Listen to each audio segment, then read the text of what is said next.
ሁሉን አዲስ አደርጋለሁ አለ ተብሎ ተጻፈ። ነብዩ ኢሳይያስ በየሁለት ማይክሮ ሰከንድ አዲስ ነገር በማድረግ ይታወቃል። አይን የተከፈተለት ሰው ክርስቶስ ኢየሱስ ከራሱ ጋር የሚሆንለት ሰው ወይንም በእግዚአብሔር መንፈስ የሚመላለስ ሰው በየማይክሮ ሰከንዱ አዲስ ነው። እስቲ ጉባኤ ውስጥ 29 ሰው አለ። በኢየሱስም አዲስ ነገር እዚህ ቤት ስትወጡ ያገኛችኋል። በአገልግሎታችሁ አዲስ በር ያገኛችኋል። በስራ ቦታ አዲስ ነገር ያገኛችኋል። በኢየሱስም ስራ ቦታ አዲስ ትሆናለህ። ቢሮ ስትገባ አዲስ ትሆናለህ። ሰላም ብለህ ስትመለስ አዲስ ትሆናለህ። ንግግርን ሳትጨርስ አዲስ ትሆናለህ። ከሰው ጋር ኮሚኒኬሽን ሳያልቅ አዲስ ትሆናለህ። አገልግሎት መድረክ ሳትወርድ አዲስ ትሆናለህ። ቸርች መጥተህ ቁጭ ብለህ ወንበር ላይ አዲስ ትሆናለህ። ጸሎት ከሰዎች ጋር ገብተህ አዲስ ትሆናለህ።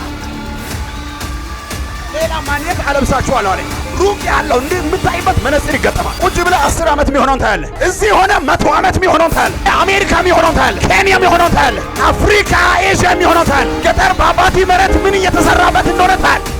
አበበና ከበደ መጥቶ ነገሩ እኮ እንዲህ ነው ሲል አንተ አይደለም እንዲህ ያለው ትላለህ። 10 ሰው የተሰማባበትን አንተ ሄደህ ታፈርሳለህ። because of the reason is only one.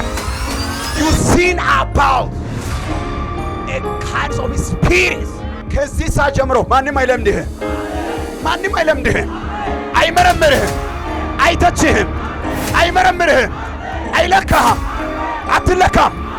በማንም አትለካም። በኢየሱስም በማንም አትለካም። በኢየሱስም በማንም አትመረመርም።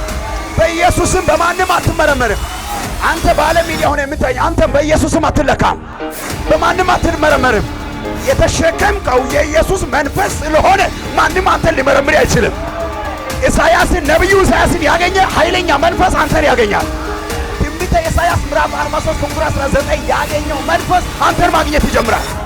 ከዚህ በኋላ ስታገለግል አዲስ ነገር፣ ስትበላ አዲስ ነገር፣ ስትሰራ አዲስ ነገር፣ ስትጸልይ አዲስ መገለጥ፣ በርከክ ስትነሳ አዲስ መንፈስ አረ ይዘህ ትነሳለህ።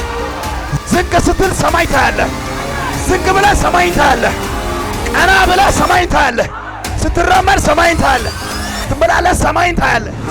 በእያንዳንዱ አካሄድ ላይ ሰማይ ይገለጣል። ከእግራችሁ የሰማይ አዋጅ ይወጣል። ከእጃችሁ የሰማይ አጀንዳ ይወጣል። ከዓይናችሁ የሰማይ አጀንዳ ይወጣል። ንግግራችሁ ሁሉ የመንፈስ ቅዱስ መደምደሚያ ሐሳብን ያመጣል።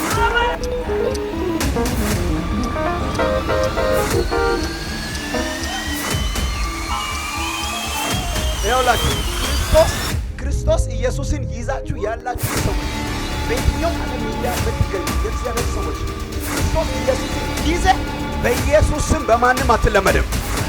በማንም አትለካም። በማንም አትመረመርም። በአንተ ውስጥ ያለው ጸጋ በማንም የሚመረመር አይደለም። ነገር ግን ሌላውን የሚመረምር ነው። ከዚህ በኋላ መመርመር ትጀምራለህ። ክፉና መልካሙን መለየት ትጀምራለህ። ጨለማና ብርሃንን ትለያለህ።